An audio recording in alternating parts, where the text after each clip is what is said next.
You sound weird, bud. Yeah, sorry. Let me see if I can. No, you sound weird as in your accent's changed.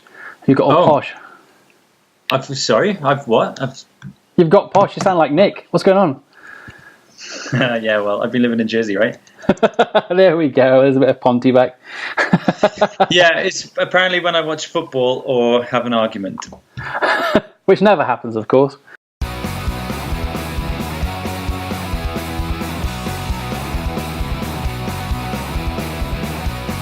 Hello, I'm Paul at InstantChiro, and today we're talking about the chiropractic journey with Dr. Peter Johns. So I'm with Dr. Peter Johns today, and actually Dr. Johns, or Pete, I'm going to call him Pete. I've called him Pete all my life. He's going to call me different names, hopefully nice ones. We went to chiropractic college at the same time, but you graduated before me. And I don't know if you know, but my first chiropractic adjustment I ever did of the cervical spine was on your living room floor in Wales. Really? Yeah, it was John Forward. He forced me to do it way too early, which I'm very grateful for. All chiropractors are rebels, you know, so only good ones anyway. Well, my head's still attached, so it's fine. It must have been all right, yeah. It was good. So I'm going to ask you a whole bunch of questions today, Pete, because you've got such interesting stuff to talk about that these chiropractors probably want to know about. But first of all, can you tell me where you're from originally? I am from Wales, from South Wales. I'm about 20, 30 miles away from the Welsh Institute of Chiropractic down in South Wales. And that's where we both went to. It was a good time. And where are you calling me from right now? I'm calling you from Jersey in the Channel Islands. Yeah. Sorry. No, you go for it. Yeah, no, I've been living here since 2011. My wife is from here, so we got married and decided to move to Jersey. So it's a really nice, lovely island. Explain because most of the people that listen to this podcast are American. Explain where the Channel Islands are, where Jersey is. Yeah, so New Jersey's named after Jersey. The Channel Islands are in the English Channel, so they're about 15 miles from France. You can see France from Jersey.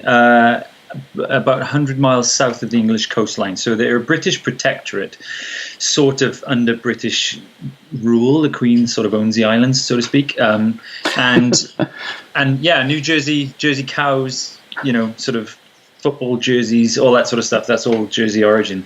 Football jerseys come from Jersey? The name Jersey comes from Jersey because they used to make jumpers, right? And the way they knitted them or created them was a Jersey thing, and so they got the name Jersey from Jersey. Because I'm in Oregon at the moment. We've just talked about this off camera, and we have football jerseys, American football jerseys here. Yeah, and that comes from where you are. This little tiny island. The name Jersey. So your American football jerseys don't come from Jersey. Well, I know that. I know the name. Yeah. Maybe they do. No, this podcast going, that guy's dumb. Dude. The name Jersey is a sweater, right? A jumper, and the way it was created, and so that name's just expanded and been, because the jerseys didn't used to be the sort of really thin sort of acrylic fabrics that they are now, right? They were always they were sort of wool and bigger.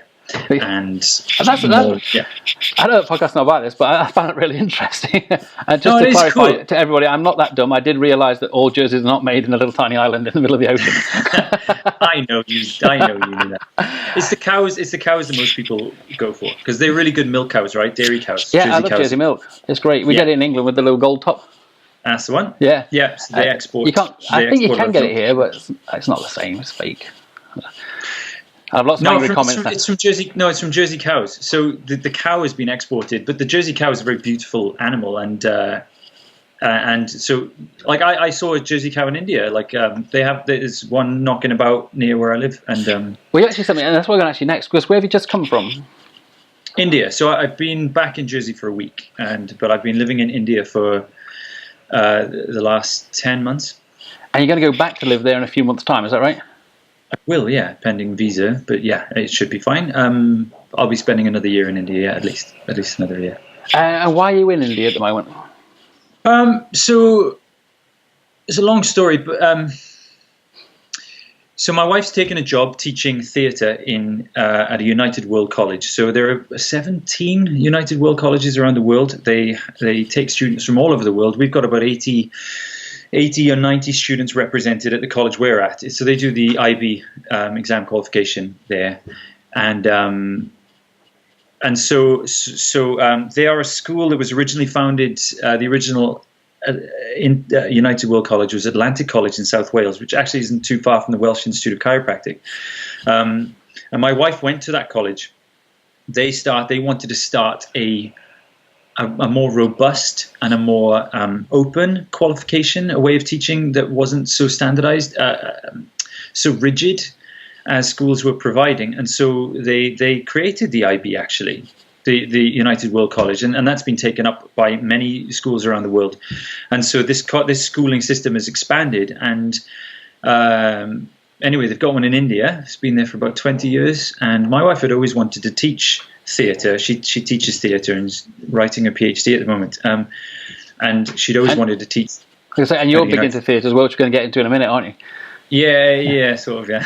Sorry, she always wanted to teach. Carry on.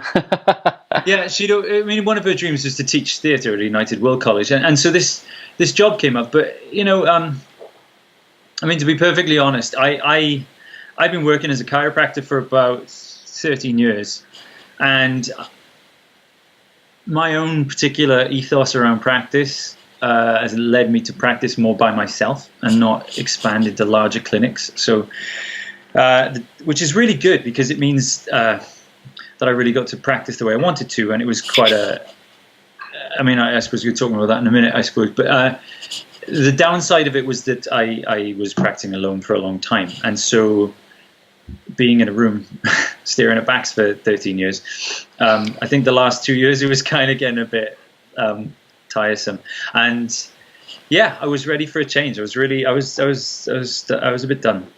So, and I think my wife sensed that, and so she just went, "Yeah, you need to change, Pete." And I said, I can carry on. It's okay. And she said, "No, I'd like to teach. Let's just see what's out there." So she started applying to different jobs, and then this one in India came up, and then they said, "Yeah, we'd love you to come."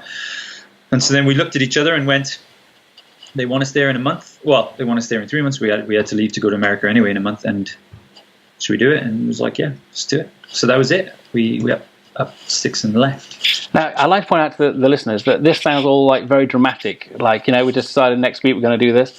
But I've known you for over those 30 years, and you've got a habit of doing this, haven't you, really?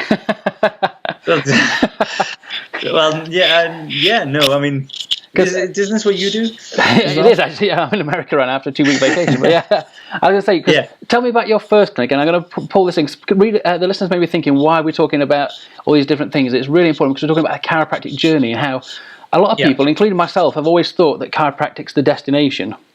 Yeah. But actually, it can just be part of the journey, and there's things that we want to do with life that we kind of keep ourselves from by this identity that you've not allowed to do that, and I'm really grateful for that. But tell me about your first clinic, the one down that was near where was it? Near Longcross, anyway. In South Wales.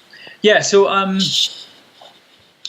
I started up a clinic. I was from Bridgend in South Wales, and I started up a clinic in Llanelli, and I didn't take a job as a locum. I just decided to start from scratch, and I never really considered myself particularly business oriented, but I really enjoyed being a chiropractor. I just loved working on people and working with people, having conversations with people, listening to people, finding out what was going on. And so I started up a clinic. There was a small clinic, a small practice. And again, I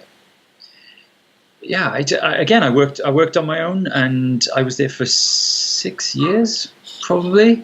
And then at the end of that, I met my wife, whom I'd known as a teenager, and we sort of were together and in love as teenagers. I hadn't seen her for a good long while, and in my early 30s we met up again, and I knew this was the right thing to do. So we wanted to get married, and I was, as nice as Wales is, to be honest, Jersey's nicer. So I was like, right, well, I'm going to leave Wales. And so after 6 years there, I passed that on to somebody else, and then I went to Jersey, and then I started fresh again in Jersey.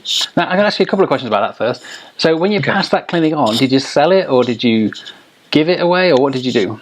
No, I effectively rented it to a friend of mine who's a chiropractor.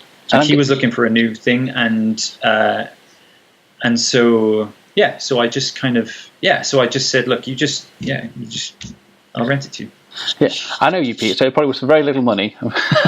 Yeah, it wasn't very much. I just don't know what to get across to, because I remember the first time that you actually had an instrumental effect on me, because I remember when you had that clinic up and running, it was starting to go well for you down in Conneckley.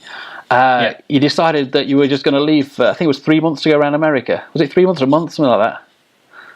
I was a month, yeah. And you just gave all your clinic, you just went to all your patients. Every chiropractor that's in marketing here will go, what? Because that's what I did originally. Didn't you just send all your patients to the next clinic along, which was your friend in Longcross? Yeah, Cross Hands. So this is really interesting. So I've been doing this particular thing for a number of years now, probably for the last 7 years. And so that was the first time I did it. I went to the States for a month. And so a good friend of mine was working 10 miles away, so I sent them there. And when I met my wife and we got married, she'd been asked to direct shows out in the United States, right? And so, but it required us to go to the States for 2 months in the summer. And so, because I work as a sole practitioner, the question really is like, what do you do? I mean, you want to provide the best care for your patients. You want to make sure they're okay, right? And so that's a really important question, right? So what do you do? And so I went through the list of my patients, and everybody who needed continual care, I made sure that they had appointments. So effectively, I chose a competitor who I knew and trusted, another chiropractor, and I spoke to them and I talked to them, and and I arranged for care. And so I went to the United States one time. I think maybe it was the first time I went over there, and I was stopped at immigration, and so I made sure I took all my papers, like I'm a chiropractor papers, and my the room I rented in Jersey and all this sort of stuff, and I had all that documentation just in case they wouldn't let me in the country. And it turns out they pulled me aside, and so they took me in for additional questioning, and they kept asking me, "So you're a chiropractor?" And I'm like, "Yeah." And they asked me that same question: are you really? Yeah. What are your patients doing then while you're here? Because they didn't believe that I was a chiropractor. And I said, well, I send them somewhere else. And they looked at me and they went, really? And I said, yeah. And they said, well, how do they feel about that? I said, well, I mean, they feel fine about it. And if they prefer that person, and this is, again, a conversation I've had with lots of people, why do you do this? Or how your patients feel about that? Are you scared about losing your patients?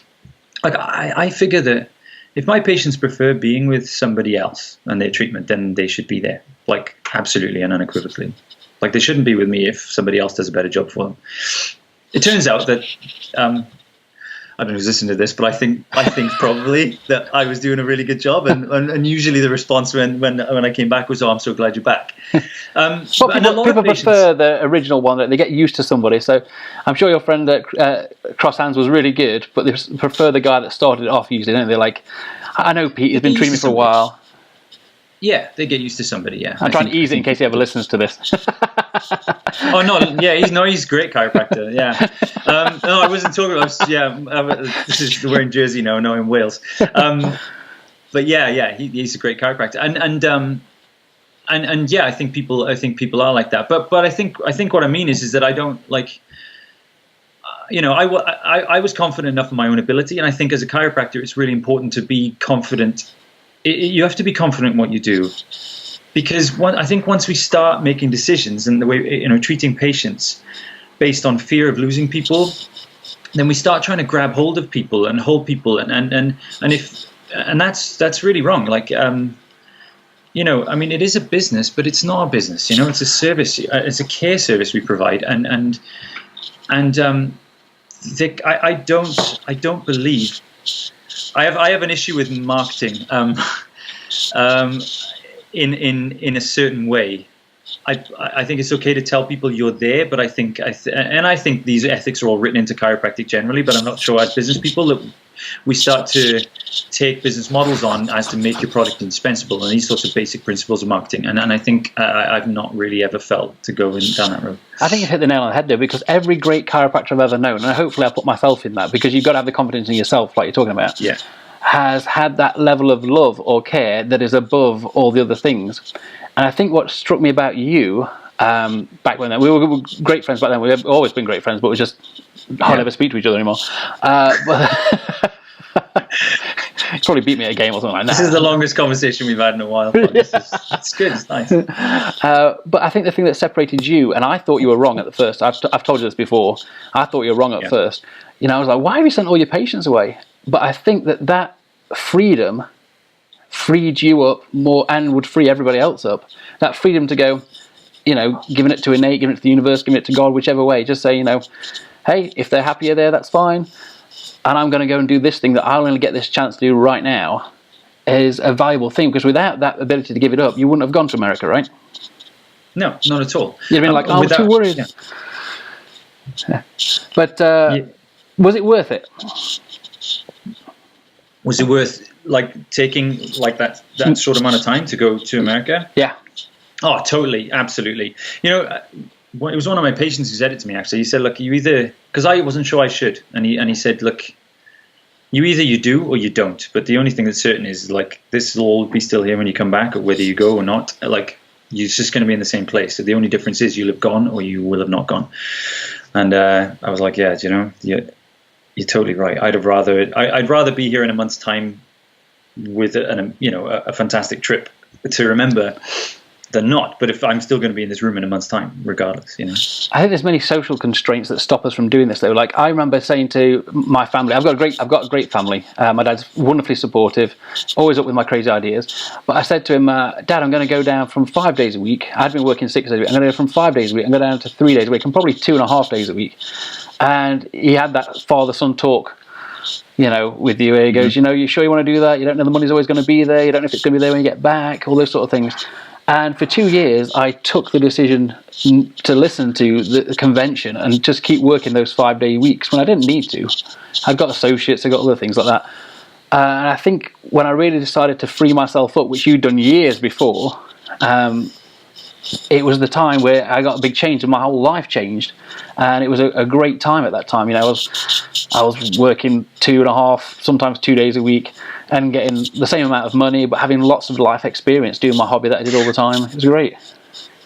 Yeah, that's really key. I mean, I've always been in admiration of you a little bit in your ability to structure and organize the way you work. I mean, I've never been bedroom I'm in right now because that's structure and organized. Yeah. But and so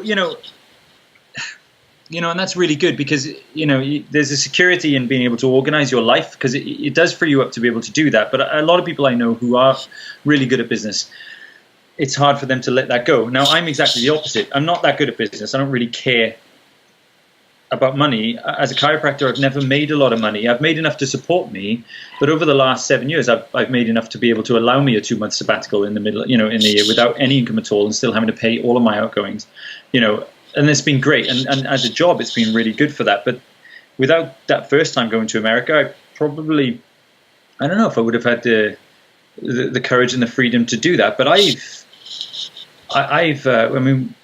had some wonderful experiences, been to the States 3-4 times. Yeah, 4 times.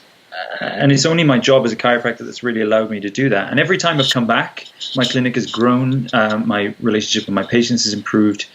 And the referrals and just generally. So it's only really been a good thing. I always say to clients, chiropractors and things like that, I always say to them, it's really great to be interested in your patients, but it's even better to be interesting to your patients. And I think, and I think going away for all this, because I'm going to come back to the whole money thing in a second, but tell us what you've been doing in this time, because you've been a great singer. In fact, the first time I went out with you, I don't know if you remember this, I went out with you to do carol singing for underprivileged people. Do you remember this time? Was this the time I asked you about being tone deaf? Yeah. So we went and I gave my best performance I've ever given. And this guy I just met, Pete, turns to me and goes, in all honesty, in a genuine asking, are you tone deaf? Because my singing was that bad. But your singing is really good, right? Yeah, but look, yeah, that sounds bad. And thank you for being, generous in believing that I was, not being an idiot about that. It was a really good opportunity to ask a question because I can't sing. I am honest. I can't sing. I'd never had the opportunity to ask anybody, and I didn't know if if being tone deaf meant you couldn't, you really couldn't sort of place notes and that sort of stuff, because my brain didn't really never figured that out. And it was a good conversation because I've been able to use that now in future with lots of other people. This becomes a benchmark now, so I'm very happy. I'm glad it's the lower part of the benchmark from which everybody else is measured. So what I mean is that I never ask that question to anybody else anymore, because I got it on my system asking you. But the reason I bring that up is because you've been in one of the things you've always wanted to do is to sing and be in productions and act, and you've, through this ability to free yourself from the clinic, to not hold on to your patients, to not try and fight for every dollar, you've freed yourself up. You've had enough money, but you've had way more life than most people. Is that how I see it? Yeah, I mean, I don't know if more than most people or whatever, but I've been able. It's a funny one. So, being a chiropractor has enabled me to enjoy my work, but I've never felt to be the chiropractor who talks about it. Like, this is probably the first conversation I've had about chiropractic outside of a clinic or whatever. Like, I'm not the chiropractor who wants to talk about it over dinner and that sort of stuff. Like, we've been very different, me and you, on that department, haven't we? Yeah, I don't loathe it. But I really enjoy what I do. But I'd rather talk about something else. Like and there may be a few reasons for this that I probably won't go into now. But I don't know. Maybe it's the business aspect of it or whatever and things. I don't know. We all had a difficult time at that school though as well, didn't we? I mean, that school. Yeah, that's probably what I was not going to go into. Yeah, you had an issue there. I've got an episode coming up. I'm going to phone you up for a quote, or maybe we'll do it at the end of this. I had a difficult time there. You had a difficult time there. We both know a friend who I'll probably interview in the future who had post-traumatic stress disorder. That's not surprising. And well, you know who it is. And couldn't open a textbook for 2 years afterwards because of the trauma at that school. But yes. Yeah. But tell us I didn't go back for 5 years at least. Yeah. I know, it's weird, isn't it? It's weird. Schools are all turning that way, but there's a few good ones, turning out now. But first, tell me all about the life things that you've been doing that you couldn't have done if you hadn't freed your patients. So, what have you done? I'm thinking about the acting, the singing. Because what are you doing right now? You're in a.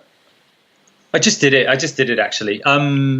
So I came back early to Jersey from India. It was a show at the Opera House, and so I sang. But 3 years ago, I was in. Okay, fair enough. So I was in Les Miserables. There was the first full amateur production of Les Miserables. We managed to get permission. There was an amateur dramatic society here in Jersey who were able to secure the rights from Cameron McIntosh for the full Les Miserables production as an amateur production. And I as far as I could understand, it had never been done before. So we had a marvelous musical director who came over and who conducted, and some of the orchestra came over who'd perform in the West End. The sound guy from the West End came over to do it as well. They had open auditions for the whole of Jersey. And I had actually just come back in 2015 from 2 months performing in the United States. And I just got back, and two friends of mine said, "Look, you need to audition for this." And so I did, and they cast me as Javert, the baddie in Les Miserables. And so it was great. I didn't know any of the songs. It was cool. I think I was the only person who didn't know any of the songs. But they cast me as Javert. And so for the next year before the production went on, or 10 months, so I ended up on the radio a couple of times as this random chiropractor who sings, right? And so people just kept pulling me up and going, yeah, the director, it was like a Susan Boyle moment, like at my audition. So nobody had a clue who I was. I've been in Jersey for 4 years, and they said, look, just give it the beans, like so I thought, fine, I'm from Wales, and they give you a loud voice in Wales. And so I thought I'd just sing really loud, and so I did. And you can see when people look at you in a strange way, and I thought, okay, this isn't going badly, I think. And so anyway, so over the next few months, this musical director is interviewed on the radio, and he's like, yeah, we're at this interview audition, and this chiropractor walks in who nobody knows, and he just starts singing, and then they, and so I become this thing, right? This singing chiropractor in Jersey. But I was really lucky because it was a great performance, a wonderful opportunity. It was a 2-week run at the Opera House. It sold out every night, and again, see, so because of my work, I So I kind of took those 2 weeks and just decided, well, I'm not going to work for those 2 weeks. But I took some patients in the morning and, whatever, and people who really needed me. But the majority of people were kind of fine. I wasn't accepting new patients and that sort of stuff. And so it was good, But aside from that year, the previous years, 4 previous years, I'd spent 2 months in the United States singing and performing. That's the pageant, right? What's the full name of the pageant? It's called the Nauvoo pageant and the British pageant. So the Church of Jesus Christ of Latter-day Saints runs a pageant in Nauvoo, Illinois, in the month of July for the whole month. And it's a large production. I like to point out to people that it says it's like a church. Everyone thinks it's like this little tiny production thing, but I'm hopefully going to get some clips off you or off the internet of you singing and put it on there and performing, because this is a Hollywood standard Broadway production, basically, isn't it? Well, I don't know if I go that far, but it was nice. It's really good. A large cast, 150 cast on stage, and just a small production. My wife's directing, so she'd been asked to direct the show for a few years, and when your wife's doing that, and I'd always kind of wanted to perform anyway, and so you audition and you just go, well, if I can be of any use, my wife's going to be there anyway. Do you need me to do anything? But you know what? We took our family out there, and 2 months just purely working together to build something and create something, and not just that, the principles that I learned in performance and listening to my wife and watching her direct and understanding how to give of yourself, right, in performance. It's completely transferable. You come back and you just, you work then with your patients in a clinic, and it changes everything that you do. Why are you doing this? What are you doing? When somebody comes in, they talk to you about their pain. You realize that life is really about this person's pain, right? Whereas previously it'd be about the monotony of work or trying to organize my clinic mentally. I mean, these things are important, or the money that you get for it. But none of this stuff is the thing. The thing is what they're saying to you at that moment, and how they are feeling, and what can I do? And maybe it's not me. It may not be me that is their answer. And like, what do I need to do for this person to make them to help them as best as possible? And there are so many different avenues. I think you and I have felt the same about this for a long time. I feel that chiropractic, I don't have patients, I have friends. And whenever I catch myself saying it all the time, I'm like, I was treating my friend the other day. Actually, it's a friend that I met 2 weeks previously as a new patient. It's not and I think it's, and I've helped them with their financial investments and, or whatever, or told them which dog to buy, or they've shown me the picture of the child, or, it's, I think people need different things at different times. And sometimes it's not an adjustment. It's a mental adjustment. It's that emotional freedom to communicate with somebody who actually cares. And I think that's what separates us from some parts of chiropractic, which are just bum, bum, bum, bum, bum, and also from the medical side, which don't have that care sometimes. Some do, and they're great, but there's a majority coming from England and Great Britain, where you're from as well. The NHS is overtaxed, so they don't have that time to show that holistic approach. Yeah, and there's not as much accountability either from the NHS. I mean, what I mean is that, they get paid anyway. If somebody doesn't get, they get paid anyway. So if somebody doesn't get better, then that's not going to affect your financial situation at the end of it. And so because of that, there's not as much pressure. I think when somebody hands you money, like, there's an enormous pressure. I've always felt a huge pressure when somebody hands me money. I'm like, I need to do a good job for you. You know what I mean? Like, I'll do my best. I always feel bad if maybe it doesn't turn out as well as the person had hoped. But that's life, and we all do our best. But I think it's really important to give everything, and that's really tiring. I think that's probably why I was so tired. I think at the end of last year, it's a lot of pressure. I've always found the oxymoron of where if you treat more people and give them everything, I've always had more energy. Whereas when I used to have really long appointments, mm-hmm. and that used to tire me out. And then I shortened my appointments. I still give them everything because I'm a super caring guy. I shortened my appointments to a different thing. And at the end of the day, I had more energy, even though I'd give them to more people. It was very weird. I don't know how it works. Yeah, I that's really interesting, and that's something I'm not sure I ever really fully came to terms with. My appointments are always longer, and I have friends that, sort of would have shorter appointments. I think people, as long as you're genuine, as long as you give a good service, if people need extra, they either pay for it or whatever. I've never been very good. I'm not sure if it's because I'm Welsh or not, but I've never been very good with the whole taking money off people. I don't mind it. It's just great. I think it's fine, right? We're all in a living or whatever. I just don't understand the situation where when I charge people more, like they seem to value what I do more. I know, it's a strange one, isn't it? It's weird, and I don't like that, and I should come to terms with it more. I should have come to terms with it more, but I didn't. It's the physicians, isn't the physicians, the healer's guilt. They call it healer's guilt, don't they? Where we're like, we love you so much and we want to help you so much that I feel bad taking your money. I've suffered with it as well a long time. Yeah, a little bit, yeah. And this idea of trying to give too much, people don't want it. A lot of the time they don't want it. They don't need it. They just want, they want a little bit. And so maybe you're right. I think I never really went into sort of shorter appointment times. I think it might come down to a couple of your experiences. If you don't mind me sharing them, I remember you once told me about how you've been treating this guy, you've been really going to town on him, you've been giving him a long time anyway, each session, and then he came in one day, you're like, yes, thank goodness, he's getting better, I just need to do, I think it was his left SI, and he just did his left SI, and he was totally better the next week, like 100% better, and he complained to you. Can you remember that one? Carry on. There's been a few people. And so you just did this one adjustment, and it sorted him out, it was 100% better, and you came to me the next week, you're like, I don't understand it. I've been treating him extra time all the time, and he comes in, he just needed this one thing, he's 100% better, and now he's upset because I just did this one thing that got him 100% better. Yeah, I remember this. Yeah. It was a lady actually.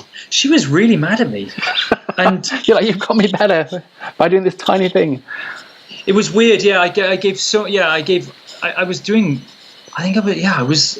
did half an hour appointments, right? And so I think I was treating this lady for 45 minutes. Her mother was there as well.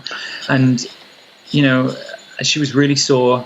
And I'd managed to settle everything down. But I wanted to take that time because I wanted to be kind or whatever, yeah. And then she came in and it was like a 15-minute appointment. I was like, right, okay, yeah. Everything looks good. SI adjustment. And that's it. I don't think they ever came in again. In fact, they complained quite strongly that that's all I gave. It was a strange one, but... I mean, that's the danger, isn't it? When you start to, people don't understand the value of it, and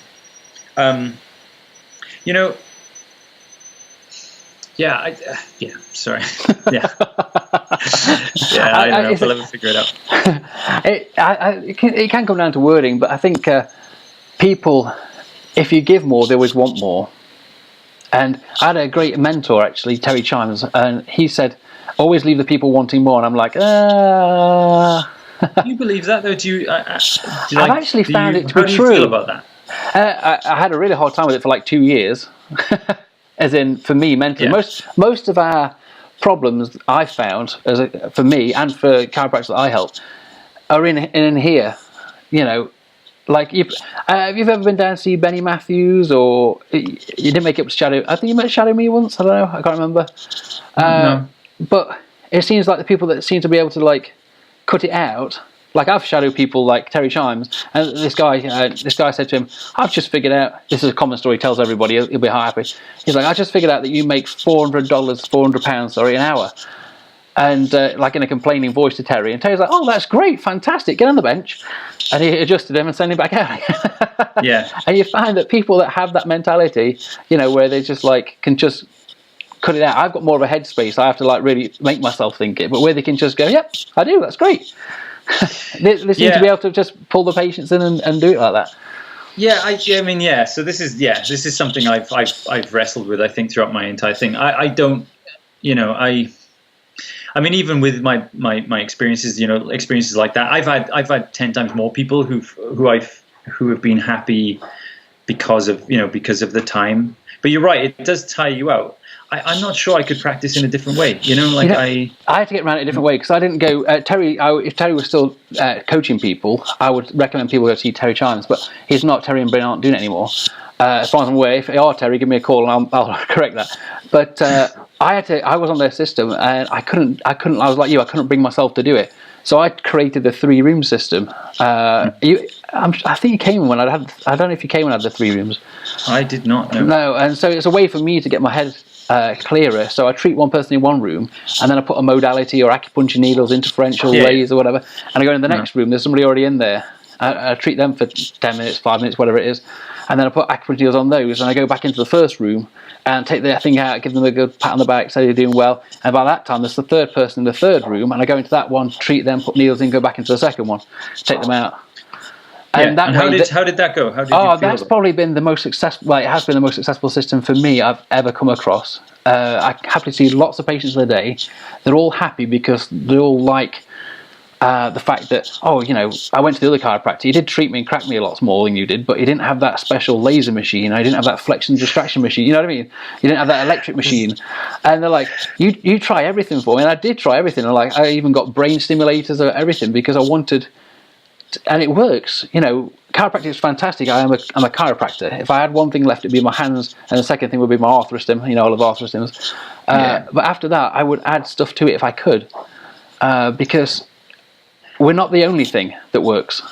No, and I think that's one of the things I really admire about you, and I really liked, and remember about the way you practice is that you're so open to reading articles, to reading research papers on a variety of different things, and trying them, and that's really, really good. And so I think we're all like this, but in different avenues. I think that's one of your strengths, right? And I'm not scared to give it a go. No, you're not. You're not at all. You're not at all, and that's great, and that's why people should go to you, right? Because you'll get honest treatment, and you'll get somebody who's not just looking down one avenue. My branching out wasn't quite in the same sort of technologically interesting way. I would choose to explore again using my hands and using myofascial release techniques, and so I began to explore a lot on results, the results I would get based on mixing chiropractic with myofascial techniques. Do you mind if I bring up a story about that? I've got lots of stories about you. See, I didn't have these stories written down. I've asked none of my questions that I had written down. But I remember a story. Well, I was actually there. We were at some house in Pontypridd, where the Welsh Institute of Chiropractic is, and I think you'd started your clinic in Llanelli, and you'd been away for a while. You came back up for some stuff, and we're in. I can't remember who it was. I think it was Dr. Legg's house in Daniel Legg. I was in Nick's house. Oh, was it Nick's house? Oh, okay. I'll probably give him a fancy title. Were you on the floor? Were you on the floor at the time? No, you were sitting in the chair. You asked me to sort your neck out. Oh yeah. And you asked me to sort your neck out, and I cracked your neck, and you went, "Well, what more are you going to do?" I think I was still at college then. I must have been because I was in Wales. And I was like, okay. And then you taught me a really interesting technique, which I actually have a video on that I teach people. I've got a video that teaches people that does your thing. And you taught me this kind of like active stroke passive release on the neck muscles up here. And I was really blown away by the increase of range of motion. And I think you sent me down that path of looking at other things, not just because before I love me, I'm Mr. Chiropractor. I'm like, yay! I'm at the front of all those seminars, yay, chiropractors! And I'm not. But you sent me down that path, and I think it's been worthwhile. So tell me what soft tissue stuff you do or did do. So soft tissue in school was a bit of rubbing down and all that sort of stuff, and it exists, and that's good. I very quickly began to discover in a room by myself working that the most important question I felt was when somebody comes back in was to how are you feeling, and it's such a rote question that we would normally ask, right, as a matter of course, without necessarily listening to the answer. Okay, well, I've got my treatment plan and I know exactly, but and we were taught very much you stick to your treatment plan. I'm not entirely convinced that that's the best way of approaching life, to be perfectly honest. Kind of like your questions here, right? You have a plan and you move with that plan, right? Because because, you know, if you think you can figure out everything to do with a person's body, regardless of the amount of experience you've got within 20 minutes, 30 minutes, 40 minutes of an examination case history, then I genuinely think you're probably quite mistaken. I think this is where the arrogance of the medical community probably has a few issues. So being willing to change. And so the adjustments that we do, or people come in, how are you feeling, right? And they come in and they go, I feel good, right? That tells me we're on the right lines. If somebody says I'm not feeling good, how many sessions do I go on, right? Continuing to adjust the same thing. So I started to experiment, right? If somebody says I'm not better, or I felt better for a brief amount of time. So I had a few interesting examples with this. I had a patient of mine who was a gymnast. He was a Welsh international gymnast, and he came into my clinic and he said, I get problems when I do flips. And so I worked on him 4 sessions, I think it was, and he always came back. How are you feeling? I felt better for a few hours, and then as soon as I went back into jumping again, he came back. I said, what else does it do? Because I couldn't replicate his flips in my clinic, right? And so I said, well, is there anything else that you do that causes this? And he says, I do handstands. So he did a handstand right there in front of me, and he felt it, and I worked on him and sent him away. Comes back, how are you? Yeah, as soon as I started jumping again, it came straight back. I said, right, okay, well, let's go to, I'm only telling you this because this was a learning moment for me, right? This is a soft tissue learning moment. And this is, you know, we're having to think on the spot. And I think we've all had these experiences, right? Probably. So I said, right, I need to go to see the place where you do your jumps, okay? So I said, our next treatment session is going to be at the Welsh Gymnastics Centre in Swansea. So I went 15 miles or wherever it was, and I met him there for the session. And so I got him to do a flip, and I said, right, do whatever hurts you. And immediately he was just jumping up and down on the spot. And so he did that, and I took a look at him, and I felt for some places needed adjusting in his thoracic spine and SIs and whatever. And so I adjusted those, and he jumps up and down. It's worse. Okay. I'm like, right, okay. Right, we need to figure this out now. So I do some soft tissue work, and so we look for muscular imbalance, and he's got massively hypertonic left paraspinals, right, sort of mid-thoracic region. And so I start working on these, and a little bit better. And so I'm thinking, okay, he's a little bit better. What can I do with this? And so we look at as deep as possible as these muscles are going. And so I apply trigger point therapy to his muscles, right? And I spend a long time. I spent an hour with this kid altogether, and I managed to get him going from not being able to jump up and down without pain to being able to do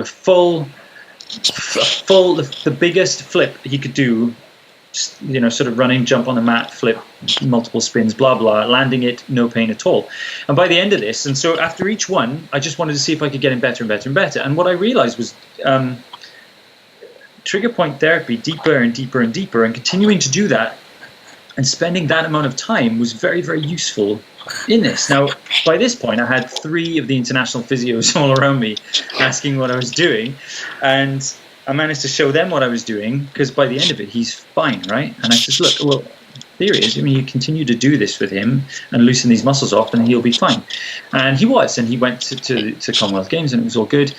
But I started to learn through experiences like this that, you know, I used to hear this idea, you know, the adjustment is everything, and the adjustment will sort the muscles out and all this sort of stuff. And my experience wasn't true.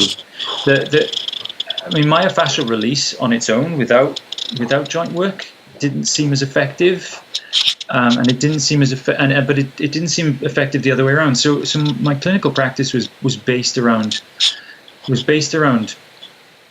spinal manipulation, but most of my time, I would say 80% of my time, was devoted to soft tissue balancing, really, and then sending people away to appropriate exercises and muscular balance building up and that sort of stuff. I think that's the beauty of chiropractic, though. It can be so many different things. It's interesting you say that, because I teach what's called the pop adjusting course, which is position of pain adjusting. So I use the arthrostim for that, you know, because you can get people to do, you can't have to do flips, you can have to do the motion, and you can adjust the joint in that motion, and that really helps out. But we do need that. You've used one before, haven't you? Of course.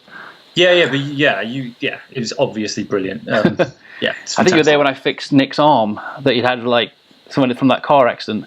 And he had it, and he couldn't bend it out. And he'd been to, it was at the school at the time. I think it was at college, wasn't he? And all the professors had worked on it. And I used the arthrostim and did the whole from shoulder down to wrist, and all of a sudden he could turn his arm out for the first time in like 6 months. But this is what we mean. I mean, I could have spent, with some, the things I've branched into with, myofascial techniques and stuff. I could have worked on his arm for ages and maybe not got the same results that you did with that arthrostim. But it's the acceptance that when you see something that is right and works, to be able to just let go of whatever it is you think is important to you and just go, oh, this is brilliant. Let's. I listen to everybody. I listen to massage therapists. Everyone touches bodies. We're not above anybody. But anyway, that's probably what I called you about. And I know you've probably got to go in a minute because it's like midnight where you are, isn't it? It is midnight. Yeah, it's all right. So my kids are going to be back from school in a minute. That's what time it is over here. So getting back to what we talked about originally, which is the chiropractic journey. I'm assuming you're not. Are you working in India as a chiropractor? Are you taking time off? No, I'm not at all, and You're I feel a free great. agent. Yeah. It's. I mean, sometimes in life, breaks are forced on you. I had a break forced on me. I'm sure other people have. Where you can't do something because something's happened, and then we can choose to have breaks. And I think the ones that's the hardest to take is the ones that we choose. They're the easiest to put away. I'd like to take that month off to go to to America. I used to live in Spain, sorry. I'd like to take that month off to go to America. But of my patients, I'd like to go and sing in a pageant for this one chance ever. But I know I've got my patients, can't take 2 months off. I'd like to go to India and support my wife in doing this thing, but I can't because I've got work. I'd like to go and go to the theatre and sing Les Miserables, but I can't take that 2 weeks off from work. But you've been able to do all of this for the last 13 years. Yeah. You've not died. Nope. You've not starved, and you've had these experiences. Would you say that this way of freedom has been beneficial to you? Yeah, because it's what I want to do. Like I love being a chiropractor, but I love other things. When I perform, when I sing, when I'm on stage, I'm not. There's so many people who are better than me, but my heart loves it. My soul feels. It feels like I want to be there. I enjoy performing. I enjoy telling these stories. I don't know. I think some people feel that in chiropractic, maybe that that they're exactly who they want to be. But I think all of us have lots of different desires, and our soul sings in with so many different things. I don't think life is worth going through without taking these opportunities. I mean, when all's said and done, Like the guy was right, about going to America, right? At the end of the day, you're still going to be in that situation. If you don't do it, you're still going to be in this room. You're still going to be treating patients, and but at the end of your life, you want to look back and you want to go. You got to make good choices, and it doesn't kill you. It doesn't bankrupt you. It doesn't do any of that stuff. So you're half a person if you don't acknowledge what your soul is and what your soul needs. And you don't meet it somewhere there. And if you've got somebody who's listening to this podcast now that's thinking, I'm getting a bit worn out at work, I want to do this thing, whatever it is, what advice would you give them? I think just be free to let go and realize what's important. Like things work out, you have to take responsibility. I think, I'm lucky in the last year that my wife's taken the responsibility of working. I'm homeschooling my children on a mountain in India, and have done for the last year. And it's been brilliant. And now I acknowledge that I get to do that because of the good grace of my wife. I don't have a problem accepting that. I think, and so letting go of pride or letting go of the need to, provide life. Life will take many different interesting avenues. I think we need to be willing to work hard. I think we need to be confident in the security of who we are and what we have. But you get to the end of your life. People talk about regrets and all that sort of stuff. I mean, I don't know. I don't feel that I have regret. My wife wanted me to, or suggested that I give up, work, and we moved to London and started auditioning in performances and plays and stuff. No, I don't need to do that. I love performing. I don't feel I need to do that. I want to make sure my family are stable. But like, I think you just need to be free. You have to be. You've got to be free to be able to let go of anything, because once we start holding on to stuff, then like it's false. It's not real, and it's not. Life is supposed to move in different directions. You have so many different things you can do, and it's good to be responsible, and it's good to enjoy all of them. There's space for all of it, I believe. I think there's space for all of it. Well, Pete, I really appreciate you talking today. That was Dr. Peter Johns telling you why you should probably take some time off. Take some time off, yeah.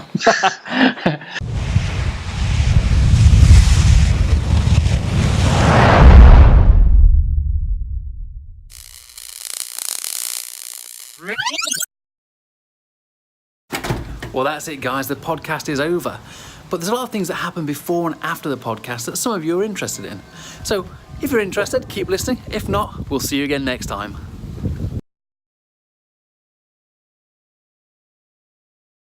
And then we're out on the actual thing. Thanks, buddy. I really appreciate that. Are you going to send me some clips over of you singing that I can put into this? Yeah, I can't send any Les Mis ones because I think they're all copyrighted, but I can send you some pageant ones. Pageant ones, that's the ones I want. You look awesome in that pageant. You got the beard and everything. It's awesome. Yeah, I won't be singing in them. I'll just be acting. I can send you some acting. Acting one's perfect, buddy. Yeah. I'll see what I can dig out. There might even be some stuff on YouTube. Yeah, it's cool. Send it me over. This is going out in about. I'll edit it down. It'll probably just go in as it is, really. There'll be a couple of things that I might chop out. I'll send it over. If you're happy with it, you just say yes, and then it'll probably go out in, I think it's scheduled for like 2.5 weeks. Oh, cool. I don't think I've said anything too libelous, so... I know, you're good, yeah. You probably have a better ear for this than I do. But I interviewed Billy DeMoss last week. That was interesting. I was like, what's going to come out now? I love Billy. He's awesome, but, he's always like... I'm like, well, okay, we're going to get sued now. How have you been enjoying doing this? I think it's one of the things that makes my soul sing. I love talking chiropractic and being chiropractic, because that's what I do now. I don't actually treat people anymore. I'm not treating people since the accident, and I just help other chiropractors treat their patients. And so I love finding out, and like one of my big pushes is always towards, you need more life. People always want more money. All these schemes like get more money, get more patients in, get more money, and it's not. It's more life. It absolutely is. How you can always make more money. You can't make more life. Where does your money come from then? Well, luckily I built, and I tell all chiropractors to do this. I built I'm financially free. So unless anything drastically changes, what comes in without me doing anything pays for what goes out. Is that because your clinic in Oh no, I sold that a while ago. So I've got houses, I've got intellectual property, I've got courses that I sell, I coach people. All these things go on in the background, and they pay.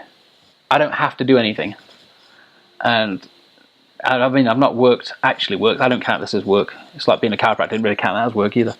No. But I've not worked for since 2016. So yeah, it's quite interesting. See, I'm just really impressed that you can do that. That's been the area that I've never been able to manage. But it's instant. It's just normal math. So I was trying to take the money I have, active income. So I earn money. Like I got paid $30,000 for some course I did the other day. I didn't come and use that money. I bought some land over here. Okay, a different piece of land, and I've already sold I think it was 2 out of the 10, and that's given me the $30,000 back already, and I've got the other 8 left. I just always try and get stuff that chings it along like that. So I try and make. You're like playing Monopoly in real life. That's all it is. Yeah. Just I'm quite good at Monopoly, but I've never been able to translate it to reality. Unfortunately, I think. Actually, with houses, if you buy a house, like in America, it's easier, but. You get a house. The mortgage is $250 and the rent is $700. Yeah, you can buy as many of those as you want. It's only going to give you more money. Yeah, that's fair enough. It's good. I think it's great. Yeah, I think it's great. I'm not going to do it. Well, I just don't know. No, I mean, it didn't quite work out when I If it's your own house, I'm guessing you'd probably try to rent out your own house. If it's your own house, it never works. I'd rent out my own house. Oh my goodness. So you buy a house to rent? Yeah, you've got to buy a house. Don't rent out your own house. I made that mistake, and everybody I've told not to make that mistake that have done it, it's a mistake, because you're too emotionally attached to it. And you rent it out to your friends. Never rent it out to friends and family. Oh my goodness. Yeah, everybody takes advantage. Okay, good. Yeah. Well, this is good. Maybe I should have a conversation with you how to make money. Yeah. I've got a course coming out in about 3 weeks' time on chiropractor being financially free. I'll just send it over to you, Pete. Okay. Well, thank you. InstantChiro.com. There you go. Get a new You're update. a good man. No, thank you, buddy. I really appreciate that. It was good talking to you. Yeah, it was good. Thank you. Thank you for giving me a call. I hope it was. It's exactly, and it was more than I wanted. It was brilliant. It was brilliant, but it's exactly what I think people need to hear. Yeah. Well, it's not often that exactly what people need to hear comes out of my mouth, but well, it is. They just don't want to hear it. Yeah. It's good talking to you, mate. All right, buddy. Yeah, I've got 6 now, so I've got 6 kids, 2 dogs, and a cat. Yeah. Well, this is great. This is really good. And you send your kids to school? Yes, yeah. We just fought the Oregon HB 3063 bill. The one that mandatory vaccination or you can't go to school. And we just had to. We've been fighting mandatory vaccinations of what? Just 72 vaccines. What? 72 vaccines? Yeah, you got to have 72 vaccines injected into your children, so you can allow them to go to school. It's a great idea. 72? Yeah. Just by the time they're 18, so you got about 30 by the time they're 5. But what's in there that could hurt them? You don't agree with this? Do you agree with any vaccines? You're like a non-vaccine kind of guy. I'm a non-vaccine type of guy. Yeah. I would have. I'm also a non-compulsion type of guy. That's me. I think it probably comes from Welsh Institute of Chiropractic. You try and force me to do something, I'm like, No. And I don't think people should stop people from vaccinating either. I think it should be a personal choice. And I think that's the thing that bugged me, was they was taking the choice away. And so we've been fighting that for the last 2 months, and we've just won. Well, we haven't won. The people that did more effort than us, Oregonians for medical freedom and all that sort of thing, they did way more. They've just got the bill squashed, but the Republicans have squashed it by can't want to deal with these Democrats. So it worked out. Whew. So hang on, the Democrats were for the bill and for the non-medical freedom. Yeah, this is the corruption in America. So the guy who's putting the bill forward also put a bill forward that dentists could administer vaccines. Okay, and then mandating 72 vaccines. Now it's strange that the guy pushing for this is a dentist with 3 dentist office. I don't know why there's two. It's just so obvious, isn't it? Really? I know, but and the news always reports it. Who's ironically a dentist himself. They're like as if it's some side effect. Surprise. Yeah, I'm sure it's unrelated. Yeah. So that's a lot of vaccines, though. I mean, I got a bunch of vaccines. I had to spend £2,000 on vaccines before I went to India. And how many was that? Sorry? How many vaccines was that? It wasn't loads. They were just expensive, and because I have a family of there were 4 of us, and so you're probably looking at between 4 and 6 each, right? Something like that. Yeah, it was probably about 6. I mean, that's for India, where everything's going to kill you. I mean, but it was like hepatitis. So it's always risk benefit, though, right? I'm not anti-vaxxers, and nobody should have vaccines. I'm like, if there's a disease coming around that's going to kill you drastically, and the vaccine it kills 1 in 500, and the vaccine comes out and it kills 1 in 10,000, but it saves you from the 1 in 500 risk. It's what I mean. It's a risk benefit. You're going to take the vaccine, right? Yeah, it's a tough one. I mean, Bill Bryson's very interesting in his writing. He wrote a book called Home recently that talked about nits and fleas and lice and that sort of stuff, and how they start to have a comeback, because people, are washing their clothes at lower temperatures and all this sort of stuff. And you think when something gets eradicated, like I'm pretty anti-government, right? I sympathise with you entirely on this. I find it interesting, though. We start to forget the reasons why we do things, and and that sort of stuff. And I wonder, this is such a broad conversation, like using plastics at the moment is a huge topical issue. But once you analyze why you use plastics and why people started using plastics, you start to realize it actually is quite useful. I mean, you get all these people going around taking photographs of look at all this fruit and it's covered in plastic and all this sort of stuff. And a lot of it's extreme. And I try very hard to reduce my litter impact. But, in fact, you tried no litter wasn't it a no litter for a month or something? You tried not too long ago? Well, in India, I was trying as much as little as possible. It was a lot easier to do that because people were cooking my food for me, right? So it wasn't the problem. It was all just vegetables. I lost 10 kilograms in India. I know, you're looking good, man. I'm like, oh man, I'm gonna have to lose weight. I'm in America, like burgers, veggie burgers, veggie burgers every day. Yeah, I had nothing left. With the Slurpees. Yes, the Slurpees and burgers. No, I'm trying to be vegetarian. I'm considering veganism. Pete, I seem to remember somebody saying to me when I was vegetarian, "What, you weirdo?" Yeah, I probably did. You mocked me for like a year about being vegetarian. Yeah, I did. I'm pretty much. Yeah, I was in India. I didn't know anything. I mean, I like eating animals. I love eating animals, but I don't share the typical, a lot of the vegan stuff is very, it's really about, don't eat another sentient being sort of thing, and I'm not sort of that person, but I do understand the ecological impact. And, so the only reason I would go vegan was that I'm actually kind of fine with leather and I'm all right with gelatin, but I've got a leather belt on right now. Yeah. There you go, exactly. And so that's fine. And wool, it's great. Let's have wool. I don't care. But the whole milk and dairy industry and all that sort of stuff, like, it's killing things. And so I'm onto alternatives, and I think it's a good idea, right? I'm trying. I'm not very good at it. I keep, it's a barbecue on Saturday. Will I eat a hamburger? I might, but I was saying I'm a practical vegetarian. If it comes down to the end of the world and there's me and a cow looking at each other, I'm guessing the cow's going to die. See, this is why it's good. This is good. I also wear a T-shirt sometimes that says, "I'm not vegetarian because I like animals. I'm vegetarian because I hate vegetables." And that just kind of that changed the whole thought space around it. See, well, yeah. Are you still vegetarian? I am, yeah. My new wife's vegetarian now as well. Yeah. Have you ever considered being vegan? I need to do something. I'm putting on weight because I used to 3-room system. You're running around all the time. It gets you super fit. And now I'm not doing that anymore. So just 'cause I'm helping other people do it. I'm just sitting in planes all day and talking on Skype all day. I'm getting some weight on me. Yeah, well, absolutely. You don't sound American. How long have you been living over there? I think a year and a half, maybe a bit longer. I came on a 2-week vacation, and I'm still here. You came on a 2-week holiday? Yeah. Do you not know the whole story about that? No. Alicia came to live in England with the kids, and after we got married, and then we had to come back to get the visa sorted.